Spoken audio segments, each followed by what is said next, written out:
নমস্কার বন্ধুরা, কণিকাস কিচেনে আপনাদের সবাইকে অনেক অনেক স্বাগত জানাচ্ছি। আজকে আমি আপনাদেরকে দারুণ সুস্বাদু এবং মজাদার সাবুদানার কাস্টার্ড বানিয়ে দেখাবো।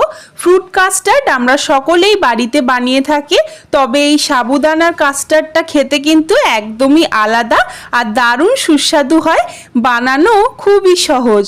এই গরমকালে ঠান্ডা ঠান্ডা সাবুদানার কাস্টার্ড খেতে কিন্তু দারুণ লাগবে আর মনটাও জুড়িয়ে যাবে। চলুন তাহলে আর দেরি না করে বানানো শুরু করা যাক আমার আজকের রেসিপি। সাবুদানার কাস্টার্ড বানাবার জন্য এখানে নিয়ে নিয়েছি 150 গ্রাম পরিমাণে বড় দানা সাবু। সাবুটাকে ভালোভাবে এখন জল বদলে বদলে ধুয়ে নেব। 3 থেকে 4 বার মতন আমি জল বদলে বদলে সাবুগুলোকে ধুয়ে নিয়েছি। এবার আমি এর মধ্যে জল দিয়ে 2 ঘন্টার জন্য সাবুগুলোকে ভিজিয়ে রাখবো, যাতে এগুলো সুন্দরভাবে বড় বড় হয়ে যায় আর নরম হয়ে যায়। 2 ঘন্টা পর আমি হাজির হলাম। এখন সাবুদানাগুলো বেশ নরম হয়ে এসেছে আর বড় বড় হয়ে গেছে, দেখুন বন্ধুরা। এখন আমি হাতের মধ্যে অল্প করে সাবু নিয়ে ছোট ছোট সাবুর বল বানিয়ে নেব। দেখুন বন্ধুরা, হাত দিয়ে এইভাবে আমি বলগুলোকে বানিয়ে নিচ্ছি। ছোট ছোট সাবুর বলগুলো তৈরি হবে একদমই। দেখুন, একটা বল আমার তৈরি করে নেওয়া হয়ে গেল। আবারও একটা করে আপনাদের দেখিয়ে দিচ্ছি। প্রথমে কিছুটা পরিমাণে সাবু আমি নিয়ে নিলাম, এইভাবে হাতের মধ্যে এইভাবে আমি মুঠো করে নিচ্ছি। সাবুগুলো কিন্তু খুব সহজেই দেখবেন জমাট বেঁধে যাচ্ছে আর বলটাও খুব সুন্দরভাবে তৈরি হয়ে যাচ্ছে। দেখুন, আবারও একটা আমার বল বানিয়ে নেওয়া হয়ে গেছে। প্রত্যেকটা সাবুদানার বল আমি একই প্রসেসে বানিয়ে নিয়েছি। এবার আমি একটা কড়াইতে দিয়ে দিচ্ছি 1 লিটার পরিমাণে নর্মাল দুধ। আপনারা এখানে ফুল ফ্যাট দুধটাও ব্যবহার করতে পারেন, তবে আমি আজকে নর্মাল দুধ দিয়েই কাস্টার্ডটা তৈরি করছি।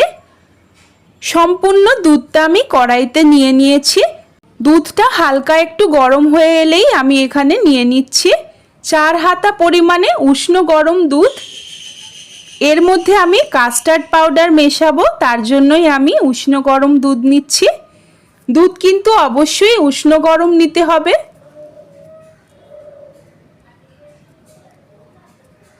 চার হাতা পরিমাণে দুধ নিয়েছি, তার জন্য দিয়ে দিচ্ছি 4 চামচ পরিমাণে কাস্টার্ড পাউডার। আমি এখানে ভ্যানিলা ফ্লেভারের কাস্টার্ড পাউডারটা ব্যবহার করেছি। আপনারা চাইলে এখানে অন্য যে কোনো ফ্লেভারের কাস্টার্ড পাউডার ব্যবহার করতে পারেন, তবে ভ্যানিলা ফ্লেভারের কাস্টার্ড পাউডারটা কিন্তু খেতে বেশি ভালো লাগে। এখন চামচের সাহায্যে ভালো করে দুধের মধ্যে কাস্টার্ডটা গুলে নিচ্ছি। দেখুন বন্ধুরা, এইভাবে একটা কাস্টার্ডের গোলা কিন্তু তৈরি করে নিয়েছি।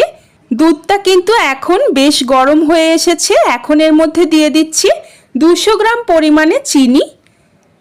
চিনি আপনারা আপনাদের স্বাদ অনুসারে দেবেন। যদি আপনারা খুব বেশি মিষ্টি খেতে পছন্দ করেন, সেক্ষেত্রে আপনারা বাড়িয়ে নিতে পারেন, বা আপনারা যদি কম খেতে পছন্দ করেন কমিয়েও নিতে পারেন। এখন আমি দুধটাকে ভালো করে ফুটিয়ে নিয়েছি। দুধটা ফুটলেই দিয়ে দিচ্ছি আগে থেকে বানিয়ে রাখা সাবুদানার বলগুলোকে দেওয়ার পর খুবই হালকা হাতে আমি নেড়ে নিচ্ছি। এই পর্যায়ে গ্যাসের ফ্লেমটা কিন্তু মিডিয়াম টু হাইতে রয়েছে। আগে থেকে আমি চিনিটা দিয়ে দিয়েছি, তার কারণে কিন্তু দুধটা তলা থেকে লেগে যাবে না। এবার এই সাবুদানার বলগুলোকে আমি দুধের মধ্যে 5 থেকে 6 মিনিট মিডিয়াম টু হাই ফ্লেমে রান্না করে নেব। 5 থেকে 6 মিনিট পর আমি দিয়ে দিচ্ছি দুধ এবং কাস্টার্ডের মিশ্রণটা, যেটা আমরা আগে থেকেই তৈরি করে রেখেছিলাম। এখন গ্যাসের ফ্লেমটাকে মিডিয়াম টু হাইতে রেখে কন্টিনিউ কিন্তু নেড়ে যেতে হবে। দেখুন বন্ধুরা, কাস্টার্ডটা দেওয়ার পর কিন্তু দুধটা অনেকখানি গাঢ় হয়ে এসেছে। কাস্টার্ড আমাদের প্রায় তৈরি হয়ে গেছে। 3 থেকে 4 মিনিট আমি রান্না করে নিয়েছি। দেখুন বন্ধুরা, কত সুন্দর লোভনীয় লাগছে দেখতে।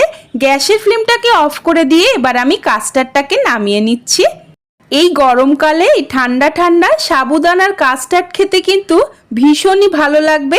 আমার এই পদ্ধতিতে একবার বানিয়ে দেখবেন বন্ধুরা। বানানো যেমন মজাদার, খেতেও তেমনি দারুণ সুস্বাদু। আজকে আমার এই সহজ এবং সরল পদ্ধতিতে সাবুদানার কাস্টার্ডের রেসিপিটি যদি আপনাদের ভালো লেগে থাকে তবে অবশ্যই এভাবে বাড়িতে একবার বানিয়ে আপনারা আমাকে কমেন্ট করে জানাতে ভুলবেন না যে আপনাদের কেমন লাগলো। ভালো লাগলে প্লিজ একটি লাইক করবেন, আমার চ্যানেলকে সাবস্ক্রাইব করে আমার পাশে থাকবেন, পাশে থাকা বেল আইকনটিকেও প্রেস করে দেবেন যাতে চ্যানেলে আমি যখনই কোনো নতুন ভিডিও দেব আপনারা সবার আগে দেখতে পেয়ে যান। আমার এই ভিডিওটিকে বন্ধুদের সঙ্গে বেশি বেশি করে একটু শেয়ার করে দেবেন। আজকের মতন এই পর্যন্তই, ধন্যবাদ।